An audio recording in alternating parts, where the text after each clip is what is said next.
Hello everyone, very good morning. તો આજે આપણે ચેપ્ટર શરૂ કરવા જઈ રહ્યા છીએ કાર્ય અને ઉર્જા, વર્ક એન્ડ પાવર. ખૂબ જ અગત્યનું ચેપ્ટર છે 11-12 સાયન્સ માટે, ઇવન 9મા ધોરણ માટે પણ. 11 સાયન્સની અંદર તમારે જે નામ આવશે એનું નામ હશે કાર્ય, ઉર્જા અને પાવર. આપણે જે ચેપ્ટર આવે છે એનું નામ છે કાર્ય અને ઉર્જા. પરંતુ આ ચેપ્ટરમાં પણ પાવર વિશેની વાત લીધેલી જ છે. સો આ ચેપ્ટર પણ આપણી માટે કાર્ય, ઉર્જા અને પાવર જ છે. ચલો, સૌથી પહેલા તો કાર્ય શું છે? ખૂબ જ મહેનત કરતા હોઈએ તો શું કાર્ય થયું કહેવાય? આપણી ભાષામાં કાર્યનો મિનિંગ શું થાય અને ફિઝિક્સની ભાષામાં કાર્યનો મિનિંગ શું થાય એ સમજીએ. આપણે જનરલી એવું કહીએ છીએ કે આજે મેં બહુ કામ કર્યું. બે પ્રકારના કામ હોઈ શકે. એક, તમે મેદાનમાં બહુ દોડો છો કે કોઈ પણ વસ્તુને લઈને એક જગ્યાએથી બીજી જગ્યાએ જાઓ છો, એટલે કે તમે એ વસ્તુનું સ્થાનાંતરણ કરો છો. અને બીજું કાર્ય, તમે એક જ જગ્યા પર બેઠા બેઠા રીડિંગ કરતા હો છો. બંને કાર્ય સમજાય છે. એક કાર્ય એવું છે કે જેમાં તમે ફિઝિકલ વર્ક કરો છો, કોઈ વસ્તુ ઉપર બળ લગાડો છો અને તેનું સ્થાનાંતરણ થાય છે. બીજામાં તમે બેઠા બેઠા બુકના પેજીસ ફેરવો છો, રીડિંગ કરો છો, પ્રોપર રીડ કરો છો કે હોમવર્ક કરો છો, પેપર લખો છો. આ બંને આપણી દૃષ્ટિએ કામ છે. આપણી દૃષ્ટિએ આ બંને શું છે? કાર્ય છે. પરંતુ ફિઝિક્સની દૃષ્ટિએ કાર્ય કોને કહેવાય એ પ્રોપર લેંગ્વેજમાં સમજીએ. જેમાં આપણે બેઠા બેઠા રીડિંગ કરીએ છીએ, હોમવર્ક કરીએ છીએ કે કોઈ સોફ્ટ વર્ક કરીએ છીએ, કોમ્પ્યુટરમાં વર્ક કરીએ છીએ.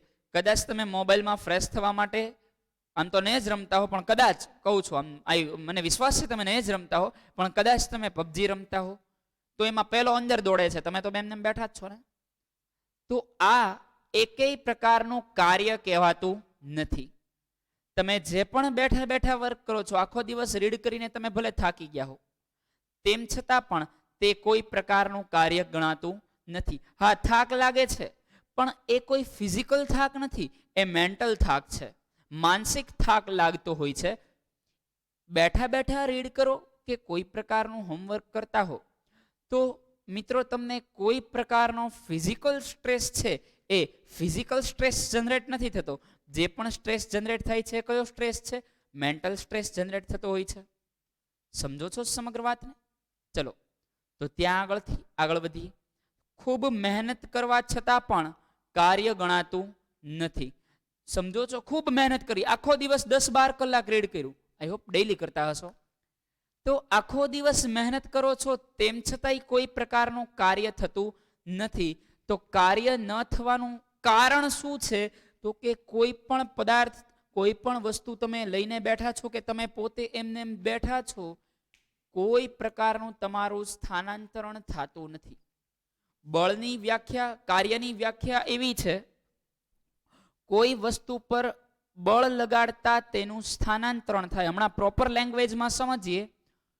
કોઈ પદાર્થ પર બળ લગાડતા બળની દિશામાં સ્થાનાંતરણ થાય તો તેને કાર્ય કહેવાય. સમજો છો વાતને?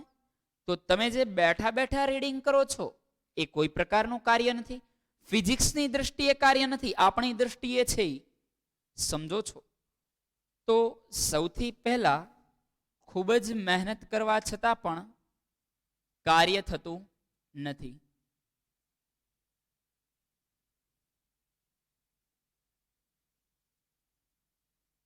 ખૂબ મહેનત કરવા છતાં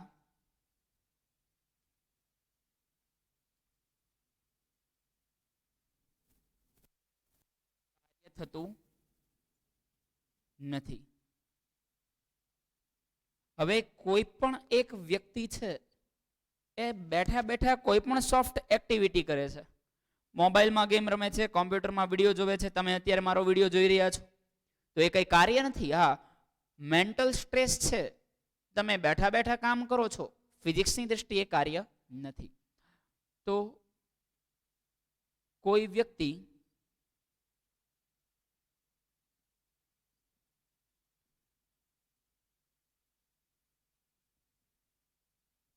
ચોપડી લઈને અથવા તો ચોપડી દ્વારા એ વાંચન કરે છે. હવે એ આખા દિવસ કરેલું વાંચન પણ, પુસ્તક લખીએ આપણે, આખા દિવસ દરમિયાન કરેલું વાંચન પણ આ વાંચન દરમિયાન કોઈ પ્રકારનું કાર્ય થતું નથી. કેમ કાર્ય નથી થતું? કારણ કે આ વાંચન દરમિયાન કોઈ સ્થાનાંતર થતું નથી. તમે તો બેઠા બેઠા વાંચો છો ને, તમે ક્યાં ભાંગડા કરતા કરતા વાંચો છો? સમજો છો? તો સ્થાનાંતર ન જોવા મળતા એ કાર્ય નથી. બીજા નંબર પર જઈએ. તમે કોઈ વસ્તુને નીચેથી ઉપર ઉપાડી, એને ઉપાડી થોડી વાર ઉભા રહ્યા, બહુ થાક લાગ્યો, પાછી ત્યાં મૂકી દીધી. સમજો વાતને. તમે કોઈ વસ્તુને નીચેથી ઉપરની બાજુએ ઉપાડી, પેલું રેસલર આવે ને ઉપાડવા વાળા, મેં જોયો છે, તમે કેટલા કિલોનું વધારેમાં વધારે ઉપાડી શકે. તો તમે એ ઉપાડવા વાળા જોયા હશે. તમે ઉપાડ્યું હતું, ત્યાં મૂકી દીધું. શું લાગે છે? કાર્ય કહેવાય કે ન કહેવાય? કોમેન્ટ બોક્સમાં કોમેન્ટ કરો ક્વિક. કહેવાય તો શા માટે, ન કહેવાય તો શા માટે? With reason. રિપીટ કરું છું. કાર્ય કહેવાય તો પણ શા માટે, ના કહેવાય તો પણ શા માટે? With reason. કોમેન્ટ બોક્સમાં કોમેન્ટ.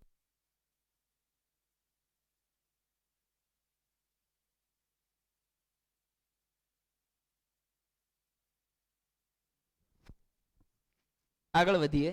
આઈ હોપ તમે કોમેન્ટ કરી હશે. ચલો મિત્રો, કોઈ એક વ્યક્તિ છે, એ પુસ્તક દ્વારા કોઈ પ્રકારનું વાંચન કરે છે, તો એ સ્થાનાંતર નથી. હવે બીજો કેસ એવો હતો, આપણે કોઈ વસ્તુને ઉપર લીધી હતી, ત્યાં મૂકી દીધી. શું લાગે છે? એ વસ્તુનું બળ લગાડ્યું, બળ લગાડવા છતાં પણ સ્થાનાંતરણ થયું કે ના થયું? તો કે સ્થાનાંતરણ નથી થયું. તો સ્થાનાંતરણ ન થયું હોવાથી આપણી ડેફિનેશન શું છે? બળ લગાડતા બળની દિશામાં સ્થાનાંતરણ થવું જોઈએ. તો કેસ નંબર 2, એક વ્યક્તિ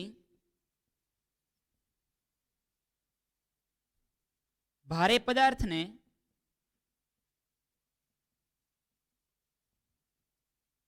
નીચેથી ઉપાડીને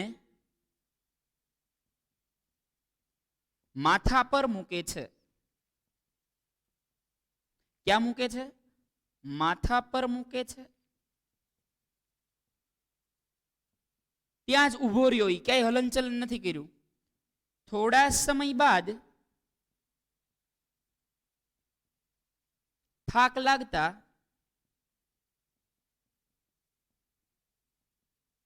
ફરી માથા પર રહેલા ભારે વજનને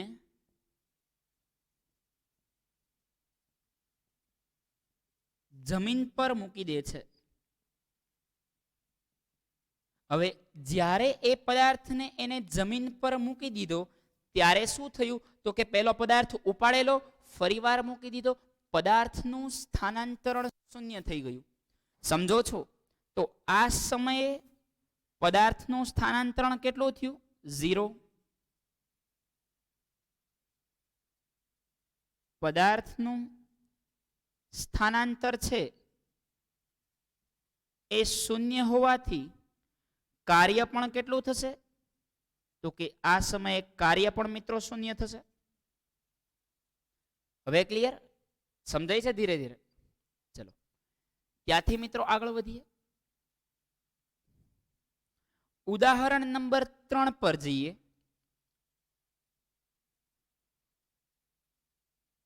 એક છોકરો છે, ખૂબ ભારે પથ્થરને ધક્કો મારે છે. ખૂબ જ ભારે પથ્થર પડ્યો છે અને એને ધક્કો મારે છે. હવે પથ્થર એની કરતા માની લ્યો કે 50 કે 60 ગણા વજનનો છે, તો ઓબ્વિયસલી પથ્થર નહીં ખસે.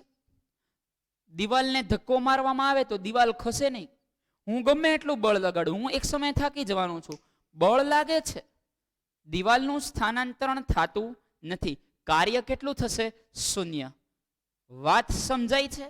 ફરી એકવાર અહીંયા આગળ દિવાલને ધક્કો મારવામાં આવે તો થાક એટલો બધો લાવે, હું કન્ટિન્યુઅસલી દિવાલ પર ફોર્સ લગાડવામાં આવે તો એક સમયે હું થાકી જવાનો કે પેલો છોકરો છે એની કરતા 50 કે 60 ગણા વજનના પથ્થરને ધક્કો મારે છે તો એ છોકરો થાકી જવાનો, પરંતુ એ પથ્થર ખસવાનો નથી. બળ લાગે છે, સ્થાનાંતર નથી, બળ લાગે છે, સ્થાનાંતર નથી. કાર્ય કેટલું થશે? 0. નંબર 3 પર જઈએ. કોઈ એક છોકરો છે, કોઈ એક સોત્રો છે, સોત્રો, આ સોત્રો મોટા પથ્થરને ધક્કો મારે છે તો મોટા પથ્થરને ધક્કો મારતા સ્થાનાંતરણ 0. ખૂબ જ મોટા પથ્થરને ધક્કો લગાડે છે, ધક્કો મારવાનો પ્રયત્ન કરે છે. આ સમયે એ બળ લગાડે છે, આ સમયે બળ લગાડે છે, પરંતુ સ્થાનાંતર ન થતું હોવાથી કાર્ય કેટલું થશે? 0. લખો, કાર્ય ત્યાં આગળ પણ કેટલું થાય છે? 0 થાય છે. તમે કોઈ પણ ભારે વસ્તુને ધક્કો મારો, પથ્થરની, આવા હજારો એક્ઝામ્પલ્સ છે. ફિઝિક્સ રિયલ લાઈફ સાથે રિલેટ કરી શકાય એવું હોય છે તો ફિઝિક્સ રિયલ લાઈફ સાથે રિલેટ કરી શકશો તમે તો ઘણા બધા એક્ઝામ્પલ જોઈ શકાશે. ક્લિયર છે? ચલો, તો હવે પ્રોપર વેમાં કાર્યની વ્યાખ્યા જોઈએ. તો ખરેખર કાર્ય એટલે શું? મારીએ હેશટેગ કાર્ય.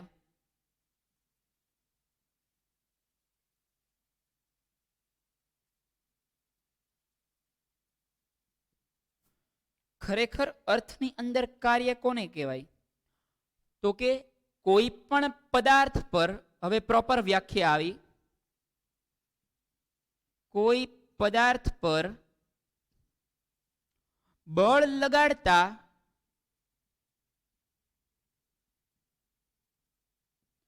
કોઈ પદાર્થ પર બળ લગાડતા તેનું બળની દિશામાં સ્થાનાંતરણ થાય. રિપીટ કરું છું, કોઈ પદાર્થ પર બળ લગાડતા બળની જે દિશામાં બળ લગાડ્યું છે એ જ દિશામાં સ્થાનાંતરણ થાય તો એને શું કહેવામાં આવે છે? કાર્ય. કોઈ પદાર્થ પર બળ લગાડતા તેનું બળની દિશામાં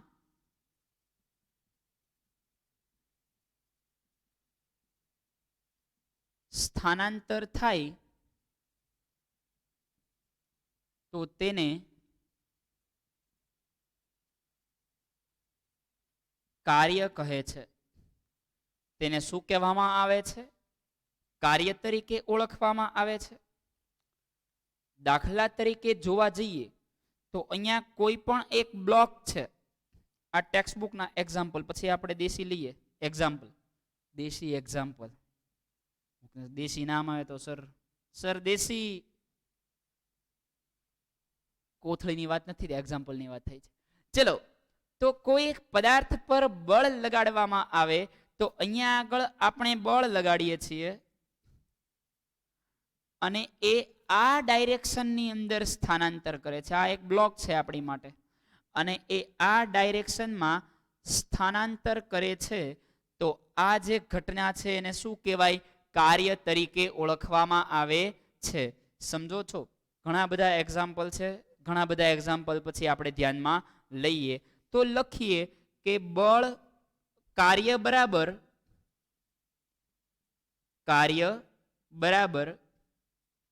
બળ ગુણ્યા બળની દિશામાં સ્થાનાંતર. ફરીવાર, બળ બરાબર શું લખી શકાય? તો કે કાર્ય બરાબર શું લખી શકાય? બળ બરાબર નહીં. બળ બરાબર તો ચેપ્ટર નંબર 9 ની અંદર ન્યૂટનની ગતિના બીજા નિયમ મુજબ ભણ્યા કે બળ બરાબર દળ ગુણ્યા પ્રવેગ. તો કાર્ય બરાબર શું લખી શકાય? બળ ગુણ્યા બળની દિશામાં સ્થાનાંતરણ, જેને આપણે શેના તરીકે ઓળખીએ છીએ? કાર્ય તરીકે ઓળખીએ છીએ.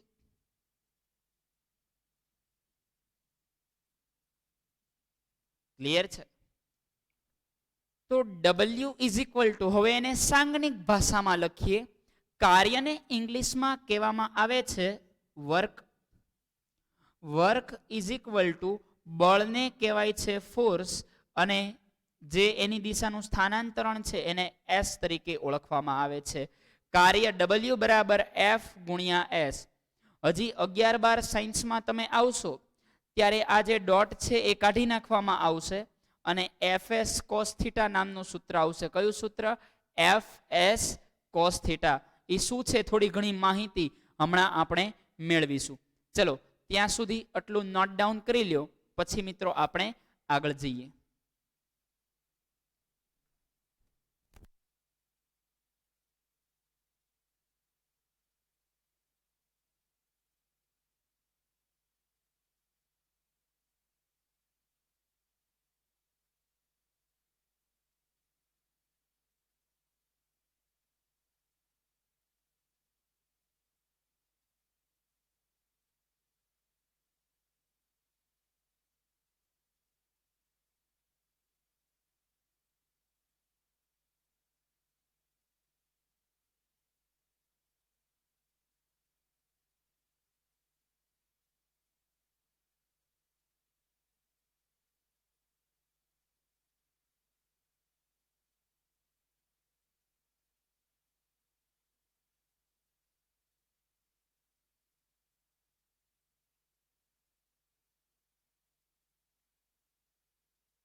ચલો મિત્રો, હોપ કમ્પ્લીટ થઈ ગયું હશે. બાકી હોય તો લાસ્ટ કોલ સ્ક્રીનશોટ મારી લેજો. વધીએ આગળ, આપણે કરી લેવી રહીશ.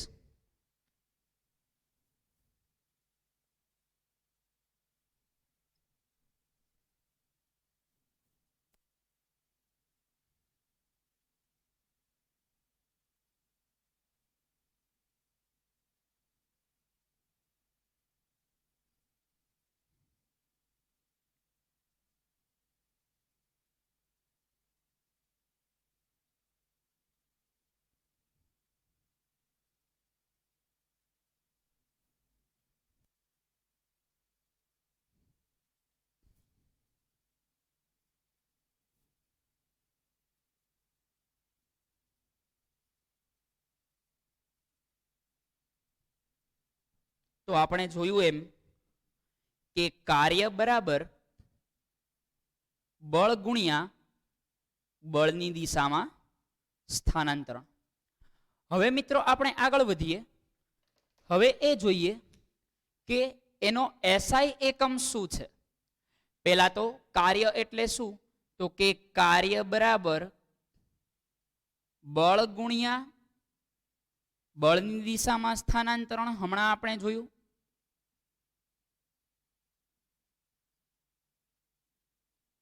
કાર્ય W is equal to force into displacement. S ને કાઢી નાખવામાં આવે તો તમારે આવી ફોર્મ્યુલા આવશે, FS cos θ.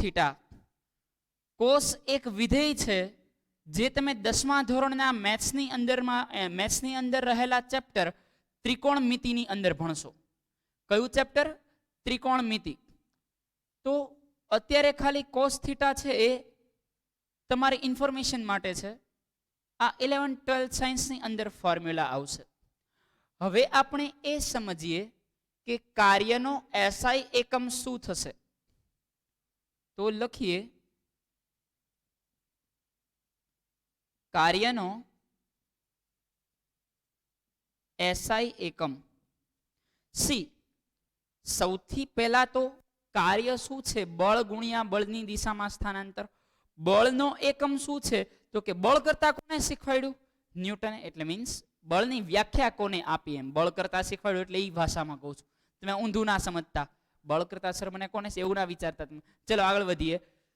તો કાર્યનો એસઆઈ એકમ, બળનો એસઆઈ એકમ થશે ન્યૂટન અને સ્થાનાંતરનો એસઆઈ એકમ થશે મીટર. તો કાર્યનો એક એસઆઈ એકમ શું થઈ ગયો? Newton into metre.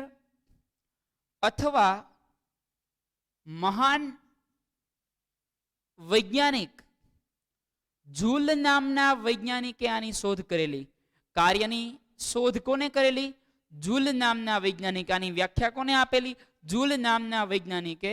એટલે મહાન વૈજ્ઞાનિકની યાદમાં તેને જૂલ તરીકે પણ ઓળખવામાં આવે છે. જેમ ન્યૂટનની સંજ્ઞા એમ લખતા એન લખતા એમ જૂલની સંજ્ઞા તમારે જે લખવાની છે. જૂલની સંજ્ઞા શું લખવાની છે મિત્રો? જે. ક્લિયર છે? ક્લિયર છે? ચલો હવે આપણે કાર્યના ઉદાહરણ જોઈએ. કાર્યના ઉદાહરણ.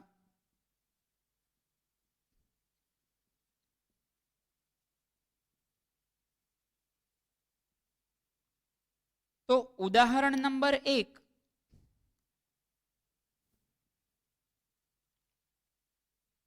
ઘણા બધા એક્ઝામ્પલ લઈ શકો, ઘણા બધા.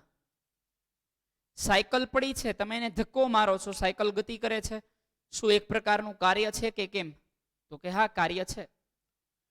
પુસ્તક પડ્યું છે, પુસ્તક લઈને તમે ઉપર લઈ જાઓ છો, નીચે નથી મૂકવાની વાત કરતો. પુસ્તક નીચેથી લીધું અને તમે તેને ઉપર સુધી લઈ ગયા, તો નીચેથી તમે બળ આપ્યું અને એ પુસ્તક ઉપર આવ્યું. શું એ પુસ્તકને ઉપર લેવા માટે તમે બળ લગાડ્યું? યસ, બળ લગાડ્યું. બળ લગાડતા કાર્ય થયું? તો કે હા, કાર્ય થયું. તો કે બળ લગાડતા કાર્ય થાય, બળ લગાડતા સ્થાનાંતરણ થાય, તો તેને શું થયું કહેવાય? કાર્ય થયું કહેવાય. લાસ્ટ ટાઈમ રિપીટ કરું છું. પુસ્તકને નીચેથી ઉપર લ્યો છો, બળ લગાડો છો, તો કે હા, બળ લગાડીએ છીએ. નીચેથી ઉપર સ્થાનાંતરણ થાય છે? હા, સ્થાનાંતરણ થાય છે. તો આને કાર્ય થયું એમ કહેવામાં આવે છે. 1 બાય 1 ઉદાહરણ જોતા જઈએ.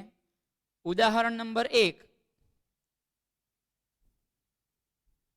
કોઈ વસ્તુને ધક્કો મારતા, અથવા તો ટ્રોલી લખીએ. મોલમાં તમે ટ્રોલી લઈને જાઓ છો, નાના છોકરાની બેવાની જગ્યા હોય. અમુક તો જે 9મા ધોરણમાં આવ્યો તો એટલા બધા નાના હોય કે ત્યાં અંદર ટ્રોલીમાં બેસી જાય, અને અમુક એટલા મોટા હોય કે બેસો તો. ચલો આગળ વધીએ. ટ્રોલીને ધક્કો મારતા તેનું શું જોવા મળે છે? સ્થાનાંતર થાય છે. હવે ધક્કો માર્યો એટલે બળ લગાડ્યું, સ્થાનાંતર થયું એટલે ટ્રોલી આગળ ગઈ. તો આ ઘટના શું દર્શાવે છે? કાર્ય દર્શાવે છે. નંબર 2 પર જઈએ. બીજા નંબરના ઉદાહરણ પર જઈએ.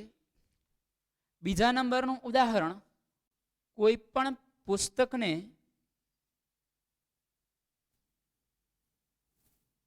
ઉપાડવામાં આવે તો તમે ઉપાડવા માટે જે બળ લગાડ્યું છે, તો આ સમયે શું જોવા મળ્યું? ઉપાડવા માટે, ઉપર લેવા માટે બળ કરવું પડે. બળ કરતા તેનું શું થયું? સ્થાનાંતર થયું. તો આ એક પ્રકારનું શું છે? કાર્ય છે. કોના ઉદાહરણ જોઈએ છીએ? કાર્ય થયાના ઉદાહરણ જોઈએ છીએ. નંબર 3 પર જઈએ. સ્થિર ઉભેલા વ્યક્તિને ધક્કો લાગતા તે ગતિમાં આવે છે. સ્થિર ઉભેલ વ્યક્તિને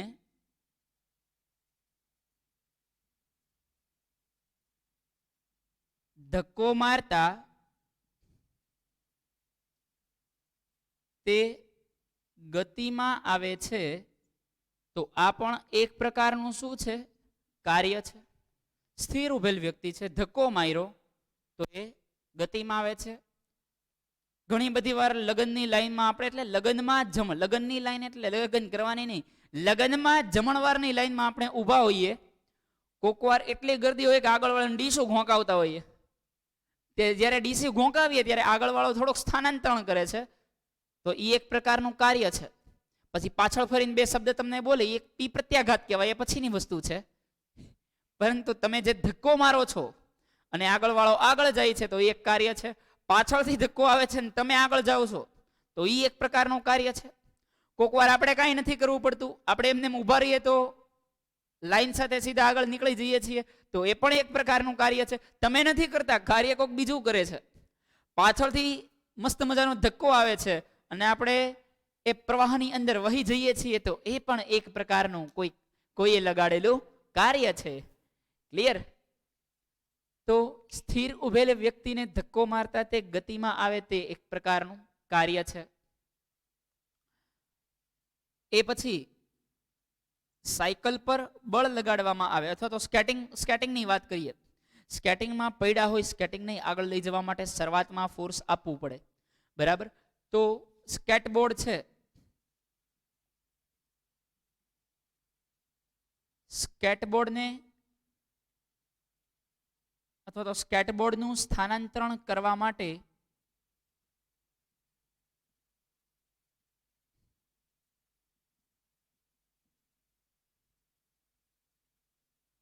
બળ લગાડવું પડે છે.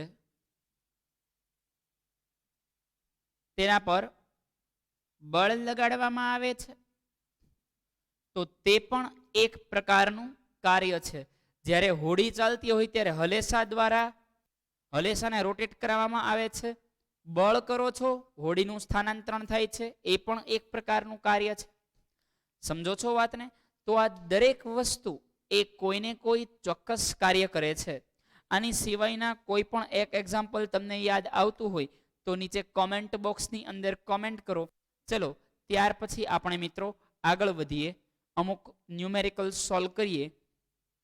સ્થાનાંતરના યસ સૂત્ર આપણી પાસે તૈયાર છે એટલે તમને ન્યુમેરિકલ આવડવા જોઈએ. ચલો ન્યુમેરિકલ નંબર 1 E1. કોઈ એક બ્લોક છે,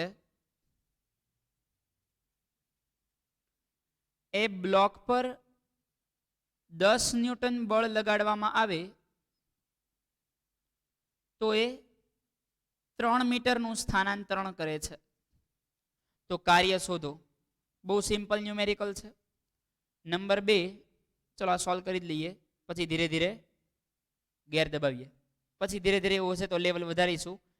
લાસ્ટ વાળા જે એક્ઝામ્પલ્સના ન્યુમેરિકલ્સ ગણીએ છીએ એમાં થોડા થોડા એક્સ્ટ્રા ન્યુમેરિકલ ગણી અને લેવલ છે એ આપણે હાઈ કરતા જઈશું.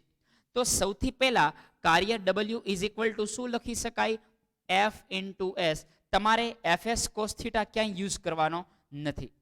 તો અહીંયા આગળ બળ કેટલું લાગે છે? 10 ન્યૂટન. સ્થાનાંતર કેટલું થાય છે? 3 મીટર. તો કાર્ય થશે 10 તેરી 30 જૂલ. આપણે કાર્યનો એકમ કયો રાખીશું મિત્રો? જૂલ. ચલો ક્લિયર છે? લખી લ્યો, નોટ ડાઉન કરી લ્યો. ત્યારબાદ માય ડિયર ફ્રેન્ડ્સ આપણે આગળ વધીએ.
ચલો મિત્રો, આઈ હોપ ક્લિયર થઈ ગયું હશે. ઇરેઝ કરી લઉં. બાકી હોય તો લાસ્ટ કોલ સ્ક્રીનશોટ મારી લેજો.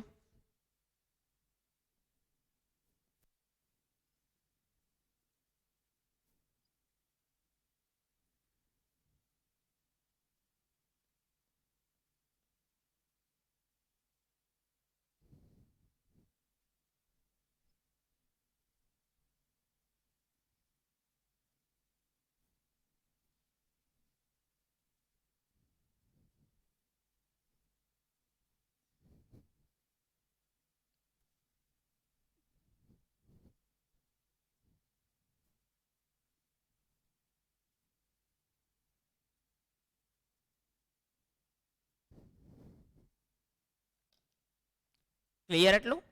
આગળ વધીએ. ઇન્ટેક્સ એક્ઝામ્પલ છે, ટેક્સ્ટ બુકની અંદર આપેલું એક એક્ઝામ્પલ છે. જલ્દી કાઉન્ટ કરી અને કોમેન્ટ મારી દો, બહુ સિમ્પલ છે. કયું છે આ? ઇન્ટેક્સ.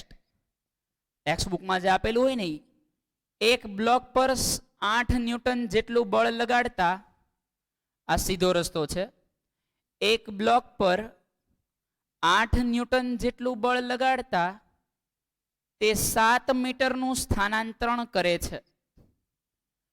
તો થતું કાર્ય શોધો. ક્વિક, જલ્દી 10-15 સેકન્ડમાં ગણીને કોમેન્ટ બોક્સમાં, તો 10-15 સેકન્ડની જરૂર નથી, ડાયરેક્ટ થઈ જાય એવું છે. ચલો કોમેન્ટ બોક્સમાં કોમેન્ટ કરો, શું આન્સર આવશે? ઇન્ટેક્સનો આન્સર કોમેન્ટ કરો ક્વિક.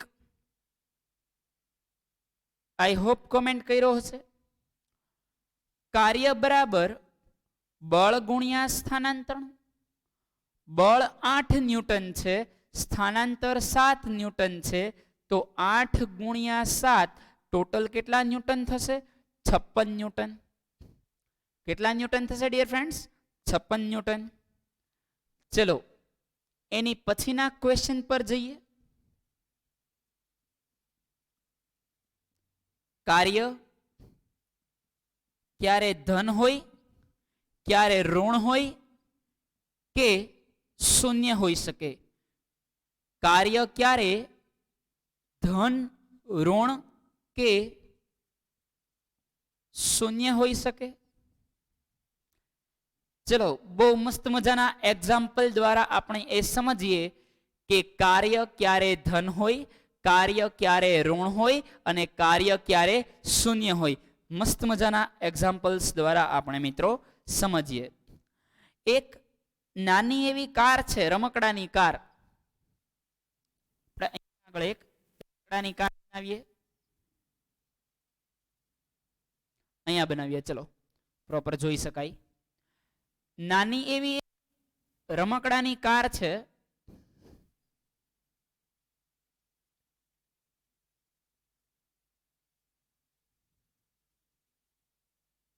માની લઈએ કે મર્સિડીઝની છે. આ એકચ્યુઅલી ચાઇનામાં બની હતી એટલે ચાઇનીઝ મર્સિડીઝ છે. ચલો આ એની સરફેસ છે. સમજો, સવાલને કોન્સેપ્ટ ધ્યાનથી ક્લિયર કરજો.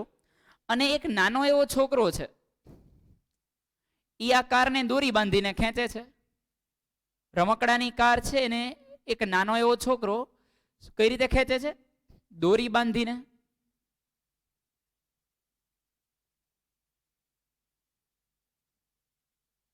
ક્લિયર? છોકરો રાજી રે.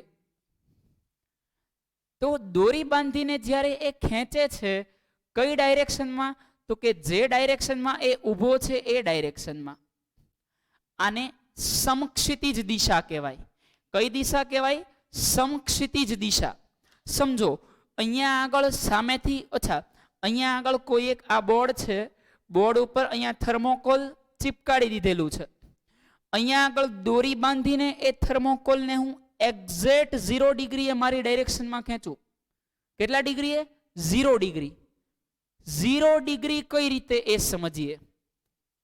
સમક્ષિતિજ એટલે કે બરાબર સીધી દિશા છે. એ સીધી દિશાને, સીધી રેખાને આપણે રેફરન્સ લાઈન ગણવાની છે. સમજો અહીંયા આગળ આ સમક્ષિતિજ દિશા છે, બરાબર. હું જો આ જ ડાયરેક્શનમાં રહી અને દોરી ખેંચતો હોઉં તો એ 0 ડિગ્રી કહેવાય. હવે આ રેફરન્સ, આ સમક્ષિતિજ દિશા છે, પરંતુ દોરી છે એ મેં થોડી અહીંયા આગળથી ઉપર લઈ લીધી. તો હવે જે ખૂણો બનશે એ કોની સાથે બનશે? તો કે ઓલી જે સમક્ષિતિજ લાઈન હતી, જે સમક્ષિતિજ રેખા હતી, એ સમક્ષિતિજ રેખા સાથે અહીંયા એક ચોક્કસ પ્રકારનો ખૂણો બનશે. સમજો છો? હજી એક ચોક્કસ પ્રકારનો ખૂણો બીજો બનાવીએ, એટલે કે અહીંયા આગળને બદલે કંઈક ખૂણો આપણે આમ બનાવીએ, તો એ જે પણ ખૂણો બનશે એ ખૂણો કોની સાથે બનશે? તો કે પેલી જે સમક્ષિતિજ લાઈન હતી એની સાથે એ ખૂણો બનશે. એ ખૂણાને થીટા તરીકે દર્શાવવામાં આવે છે. શેના વડે દર્શાવાય? થીટા. સર આ શું, આ થીટા શું છે? જેમ આલ્ફા બીટા ગામા આપણી જેમ એબીસીડી છે એમ ગ્રીક એબીસીડી છે. એ એબીસીડી નો એક આલ્ફાબેટ જેને થીટા વડે ઓળખવામાં આવે છે. ક્લિયર છે? ચલો, તો આ છોકરો સમક્ષિતિજ દિશાની અંદર એ દોરીને ખેંચે તો આ લાઈન આપણી માટે રેફરન્સ લાઈન છે. તો આ 0 ડિગ્રીએ ખેંચે છે એવું કહી શકાય. કેટલા ડિગ્રીએ? 0 ડિગ્રીએ. જ્યારે નંબર 1, આનો જવાબ અહીંથી ચાલુ કરું છું. જ્યારે થીટા 0 હોય, લાઈન સમક્ષિતિજ હોય. કઈ દિશા મિત્રો? સમક્ષિતિજ. તો આ સમયે કાર્ય છે એ મહત્તમ હોય અને ધન હોય. મહત્તમ ધનમાં ધન કાર્ય સમક્ષિતિજ દિશામાં થાય. હવે તમે વિચારો, ખૂણો બનાવીને ખેંચો છો, ફરી એકવાર ખૂણો બનાવીને ખેંચો છો, દોરીને ડાયરેક્ટ ખેંચો છો, દોરીને થોડી ઉપર કરીને ખેંચો છો, અહીંયા આગળ સ્ટ્રેસ જનરેટ થશે. ઘરમાં દરવાજો હોય ને તો દરવાજામાં ટ્રાય કરી લેજો. પહેલા તમે દરવાજાને એકદમ હેન્ડલથી સીધે સીધો ખેંચજો, પછી હેન્ડલ સાથે બે હાથનો ખૂણો બનાવીને, એટલે કે તમે ક્રોસમાંથી ખેંચો છો ને દરવાજાને સીધો ખેંચવાનો થયો. દરવાજો આમ આવશે, જો આમ જો તો બેન્ડિંગ મોમેન્ટ છે, પણ એક્ઝામ્પલથી લઈ શકાય. અધરવાઇઝ ઘરમાં કોઈ પણ ટેબલ હોય, ટેબલ કે ખુરશી કોઈ પણ જોવા મળતી હોય તો પહેલા તમે એને ડાયરેક્ટ ખેંચજો, પછી એ ટેબલને હાથ અડાડીને તમે થોડા ઉપરથી ખેંચવાની ટ્રાય કરજો. બંને હાથ પર સ્ટ્રેસ જનરેટ થશે. એનું કારણ શું છે? તો કે સમક્ષિતિજ ડાયરેક્શનમાં સૌથી મહત્તમ કાર્ય થાય. ખૂણો બનાવો એટલે બળ વધારે લગાડવું પડે. જેમ જેમ ખૂણો વધતો જાય છે એમ એમ બળ વધતું જાય છે. દરેક વિદ્યાર્થી પ્રેક્ટિકલ કરે, લેક્ચર પૂરો થાય ને ઘરમાં ટેબલ કે ખુરશી કે જેને ત્રિપાઈ કે જેને તમે ડાયરેક્ટલી આમ ખેંચતા હો છો, એની બદલે હવે થોડો ખૂણો, એને ત્રિપાઈ ઊંચી નથી કરવાની, સમજો છો ને? ત્રિપાઈને ઊંચી કરીને ખેંચવાનું નથી કહેતો હું. તમારો હાથ ત્રિપાઈ એમને અડેલી જોવી જોઈએ, ખુરશી ટેબલ જમીન પર જ હોવું જોઈએ. તમારા હાથથી તમારે સહેજ આમ ઉપરથી ને ખેંચવાનું છે. એટલે ત્યાં પેલા સીધું ખેંચતા હતા એટલે સમક્ષિતિજ થઈ. હવે થોડો હાથ ઉપર લઈ લીધો એટલે એ સમક્ષિતિજ લાઈન સાથે એક નાનો એવો ખૂણો બની જશે. ટ્રાય કરજો બધા. તો આ સમયે કાર્ય છે એ મહત્તમ અને ધન હોય. નંબર 2 પર જઈએ. છોકરો મોટો થાય છે અને અહીંયા આગળથી ખેંચે છે. આ ચોટ અત્યારે નાનો છોકરો હોય, જોયા છે ને, એક હાથમાં ચડીયો ને એક હાથમાં કાર પકડીને દોડી દોડીને ખેંચતા હોય, સમજો છો? હવે આ કારને 90 ડિગ્રીએ ખેંચવામાં આવે. પ્રેક્ટિકલ સમજજો ભૈયાને. આ કારને કેટલા ડિગ્રીએ ખેંચવામાં આવે? અહીંયા આગળથી 90 ડિગ્રી. સર 90 ડિગ્રી ક્યાં થયા? આપણે જે ખૂણો ગણવાનો છે મિત્રો, કોની સાથે ગણવાનો છે? રેફરન્સ લાઈન સાથે. આપણી આ રેફરન્સ લાઈન છે, આ રેફરન્સ લાઈન છે, સમક્ષિતિજ દિશાની લાઈન, એની સાથે તે 90 નો ખૂણો બનાવે છે. તો મિત્રો જ્યારે થીટા બરાબર 90 હોય એને એવું કહી શકાય કે તે સમક્ષિતિજ રેખાને લંબ હોય. સ્થાનાંતરની દિશાને એ કેવું હોય? લંબ હોય. થીટા 90 થાય ત્યારે એવું લખી શકાય કે તે સ્થાનાંતરની દિશાને લંબ છે. સ્થાનાંતરની દિશાને લંબ છે. સ્થાનાંતર આમ થાય છે, આપણે દોરીને આમ લઈએ છીએ. વિચારો, જસ્ટ ઇમેજિન કરો કે કોઈ આ માની લો આ કોઈ રમકડું છે, એને ઉપરની દિશામાં ખેંચું તો સ્થાનાંતરણ થાય કે બહુ તો એ ઊંચી થઈને પછી હતી ત્યાં ત્યાં આવી જાય? ફરી વાર, આ કોઈ એક રમકડું છે, એને ચોટલીએથી પકડીને ઉપર ખેંચીએ તો એ ઉપર આવશે, મૂકી દઉં તો નીચે આવશે. એ જમણી કે ડાબી દિશામાં સ્થાનાંતરણ કરશે નહીં. ફરીવાર મિત્રો, એ જમણી કે ડાબી દિશામાં સ્થાનાંતરણ નહીં કરે તો સ્થાનાંતર ન થાય તો કાર્ય કેટલું થશે? 0. રિપીટ કરું છું, કોઈ પદાર્થ પર જ્યારે બળ લગાડવામાં આવે, હવે કઈ ડાયરેક્શન છે? સ્થાનાંતરની દિશાને લંબ. અહીંયા સુધી તો ખેંચાતું હતું, અહીંયા સમક્ષિતિજ દિશામાં કોઈ પદાર્થને ઇઝીલી ખેંચી શકતા હતા? થોડોક ખૂણો બનાવ્યો તોય ખેંચાતો હતો. હવે એ ખૂણો છે, પેલા જે આપણે ડાયરેક્ટ ખેંચતા હતા એની બદલે હવે 90 ડિગ્રીએ ખેંચવાનું છે. આ આપણી સમક્ષિતિજ લાઈન, આમ ખેંચશું એટલે બંને વચ્ચે 90 નો ખૂણો બનશે. ઉપરની ડાયરેક્શનમાં તમે ખેંચવાની ટ્રાય કરો, એ ખેંચાશે નહીં, સ્થાનાંતર નહીં કરે. બહુ બહુ તો ઊંચું થશે, હતું ત્યાંથી આવી જશે, વાત પૂરી થઈ ગઈ. જ્યારે આપણી સ્થાનાંતરની દિશા આપણે કઈ ધારેલી છે? એક્સ ધારેલી છે. વાયમાં સ્થાનાંતરણ થાય તો કાર્ય કેટલું થશે? 0. તો જ્યારે થીટા બરાબર 90, ખાસ યાદ રાખજો, ત્યારે કાર્ય કેટલું હશે? 0. કારણ કે મિત્રો કોઈ સ્થાનાંતરણ છે એ ત્યારે જોવા મળતું નથી હોતું. ત્રીજા નંબરનો કેસ, તમે બળ આ સાઈડ લગાડો છો અને કાર એની વિરુદ્ધ દિશામાં ગતિ કરે છે. સર આવું તો કેમ બને? તમે બળ આગળની દિશામાં લગાડો છો, હું બેન્ચને ખેંચું છું આમ, બેન્ચ સામે ખેંચાય છે. સર તમે તો હમણાં એવું કીધું, કાર્ય બરાબર બળ ગુણ્યા બળની દિશામાં સ્થાનાંતરણ. આમાં બળની દિશામાં તો સ્થાનાંતરણ થયું નહીં, હા સાચી વાત છે. આમાં બળની દિશામાં કોઈ સ્થાનાંતરણ નથી થયું, એટલે આ સમયે કાર્ય નેગેટિવ કહેવાય, ઋણ કહેવાય. પણ પહેલો પ્રશ્ન એ કે સર આવું થાય કઈ રીતે?